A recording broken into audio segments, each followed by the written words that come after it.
Benar, kecerdasan intelektual atau IQ anak adalah aspek krusial dalam perkembangan kognitif dan kesuksesan akademis mereka, baik sekarang maupun di masa depan. Sayangnya, ada banyak faktor lingkungan dan gaya hidup yang bisa turunkan IQ anak kita. Apa saja itu? Mari kita kenali agar bisa kita hindari. Bersama Live in Fullness to Eternity.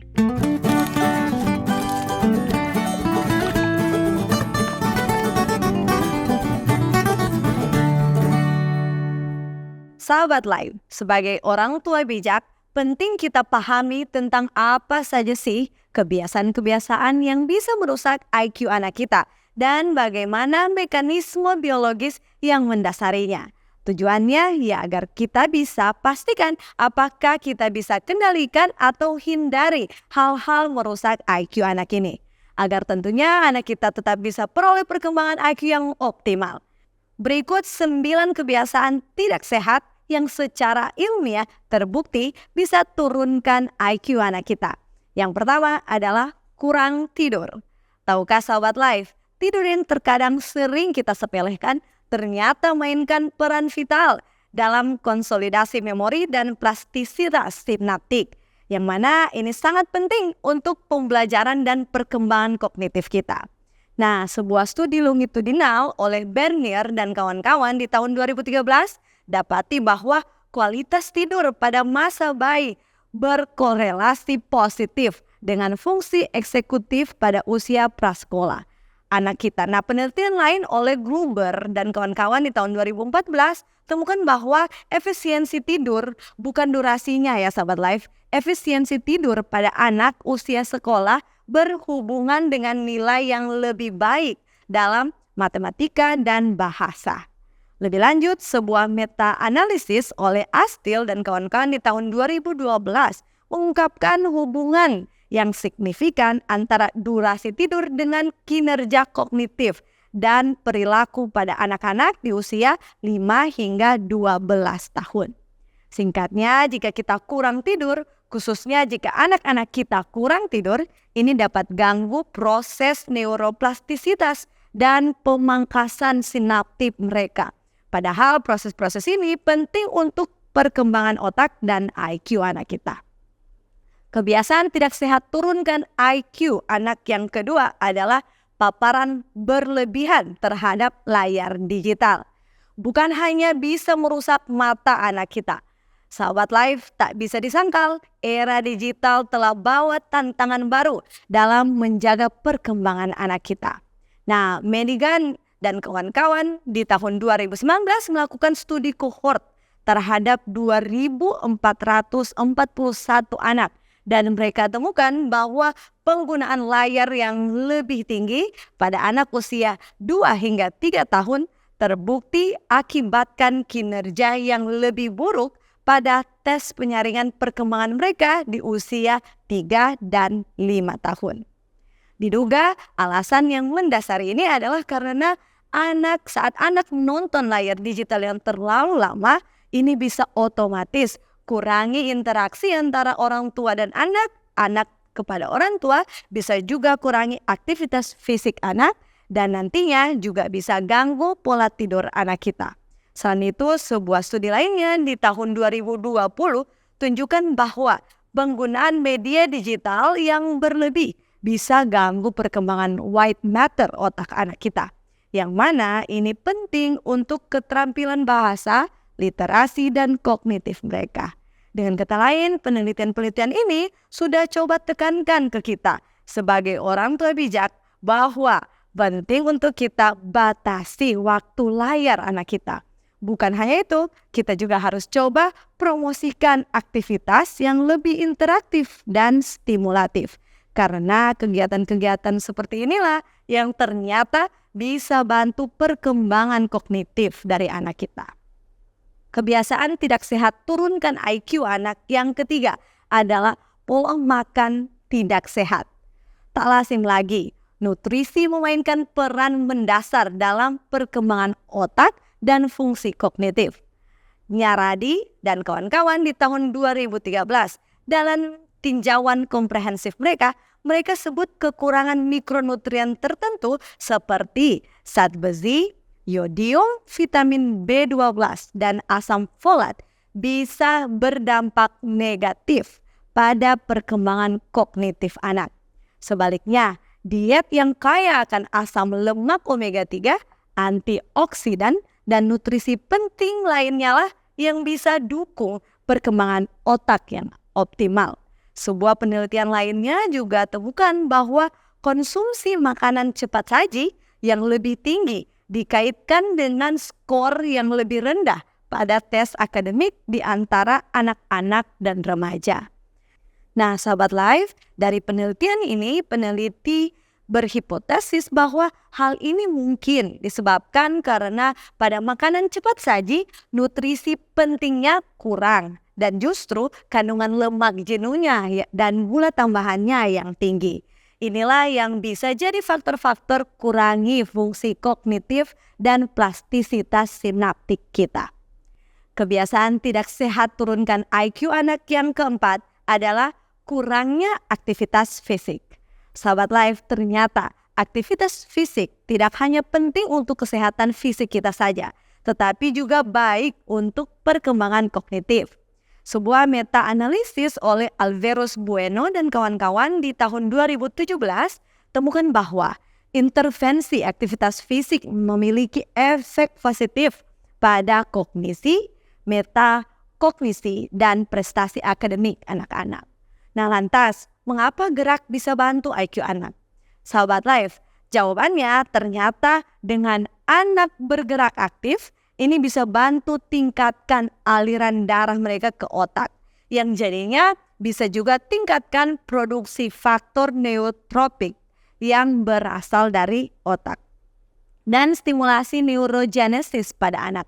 Nah, lebih lanjut, sebuah studi longitudinal oleh H.A. Pala dan teman-temannya di tahun 2019 ungkapkan bahwa anak yang bergerak aktif lebih banyak dari berdiam saja, mereka terbukti lebih baik dalam membaca dan berhitung.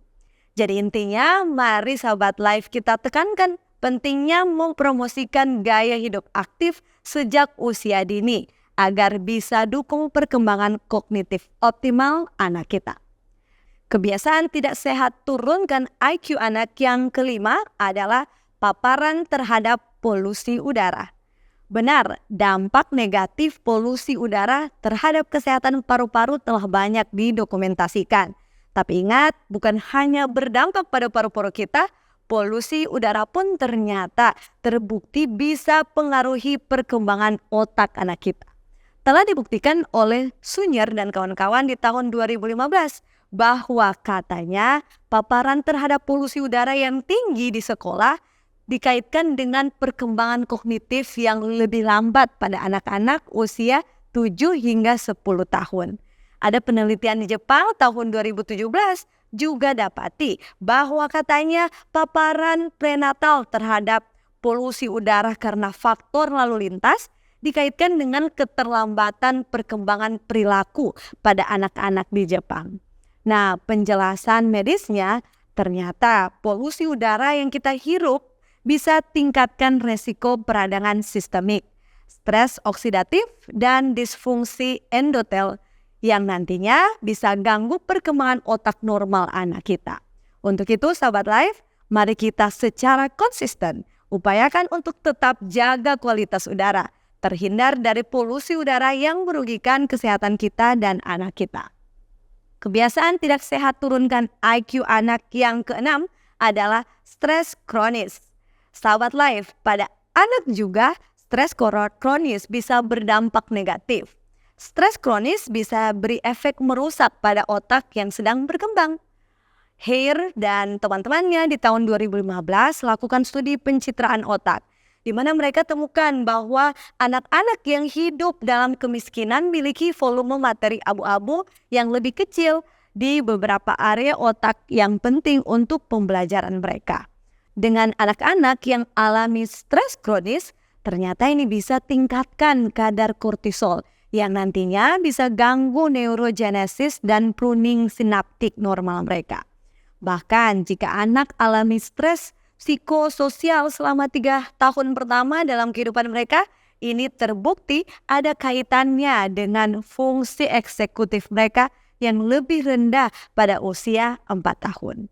Jadi sahabat Life, selain kita harus cegah stres kronis yang bisa terjadi pada anak kita, yang datangnya bisa dari kita sendiri sebagai orang tua atau bisa datang dari lingkungan sekolah dan sosialnya, mari kita sama-sama bangkitkan kesadaran untuk bantu kurangi stres dan tingkatkan dukungan sosial untuk anak-anak di lingkungan kita. Harapannya dengan demikian, bukan hanya untuk IQ anak-anak kita saja, kita bisa sama-sama lindungi perkembangan kognitif anak-anak yang beresiko di sekitar kita juga. Kebiasaan tidak sehat turunkan IQ anak yang ketujuh adalah kurangnya stimulasi intelektual. Lingkungan yang kaya stimulasi intelektual sangat penting untuk perkembangan kognitif optimal.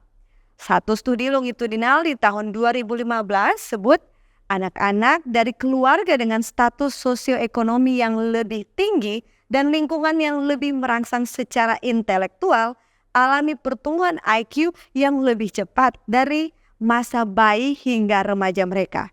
Caranya silakan mendemonstrasikan kegiatan-kegiatan yang melatih memori kerja dan penalaran anak-anak. Karena kegiatan-kegiatan seperti inilah yang bisa bantu tingkatkan kinerja anak-anak pada tugas-tugas yang tidak dilatih sebelumnya. Dengan kata lain, ini menekankan kepada kita sahabat Life sebagai orang tua bijak.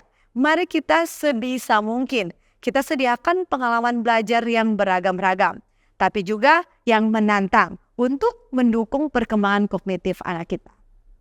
Kebiasaan tidak sehat turunkan IQ anak yang berikutnya adalah paparan terhadap bahan kimia beracun. Ya benar, paparan terhadap bahan kimia tertentu, terutama selama periode kritis perkembangan otak, bisa sebabkan efek jangka panjang pada fungsi kognitif anak. Penelitian temukan bahwa paparan prenatal terhadap pestisida organofosfat dikaitkan dengan skor IQ yang lebih rendah pada anak-anak usia sekolah, di mana ternyata bahan kimia ini bisa ganggu fungsi neurotransmitter dan pertumbuhan sel saraf mereka. Bahkan katanya bisa akibatkan perubahan struktur pada otak anak dan defisit kognitif yang bertahan hingga usia 7 tahun. Nah Sobat Life, penelitian-penelitian ini coba menekankan kepada kita, jika kita mau hindari akibat negatif dari bahan kimia beracun kepada anak kita, penting untuk kita ikuti kebijakan lingkungan kita. Kebiasaan tidak sehat turunkan IQ anak yang terakhir adalah isolasi sosial. Ternyata interaksi sosial memainkan peran krusial dalam perkembangan kognitif dan emosional anak kita. Sebuah studi oleh Rosen dan kawan-kawan di tahun 2019 sebutkan bahwa keterampilan sosial yang lebih baik dikaitkan dengan volume materi abu-abu yang lebih besar di area otak yang terkait dengan kognisi sosial. Sebaliknya, kurangnya interaksi sosial bisa justru hambat perkembangan keterampilan bahasa dan sosial emosional yang pada ujung-ujungnya bisa pengaruhi IQ anak kita. Untuk itu, ingat, mari sahabat Life kita kembangkan kegiatan-kegiatan yang menekankan interaksi sosial yang positif dan keterampilan sosial emosional yang bisa bantu dukung perkembangan kognitif yang sehat bagi anak-anak kita. Sebagai closing statement kita, sahabat Life harus ingat bahwa semua kebiasaan tidak sehat yang telah dibahas tadi itu memiliki dampak yang signifikan dan sudah terbukti secara ilmiah terhadap perkembangan kognitif dan IQ anak. Dengan kita pahami hubungannya dengan fungsi otak anak kita, ini bisa bantu dalam kita merancang intervensi yang efektif tentunya dan sehat bagi anak kita. Ini juga penting bukan hanya untuk orang tua, tapi juga kepada pendidik dan pembuat kebijakan di lingkungan sekitar kita. Demi ciptakan lingkungan yang bisa dukung perkembangan optimal anak-anak ini. Dengan mengatasi faktor-faktor resiko ini dan mempromosikan kebiasaan hidup sehat, kita pasti bisa bantu anak-anak capai potensi intelektual mereka yang sepenuhnya. Demikianlah pembahasan kita kali ini. Semoga sahabat Life terberkati. Jangan lupa share video ini dan subscribe YouTube channel Cornelius Media. Mari kenali dan jaga kesehatan tubuh kita bersama Life. Live in fullness to eternity. Sampai jumpa di pembahasan selanjutnya.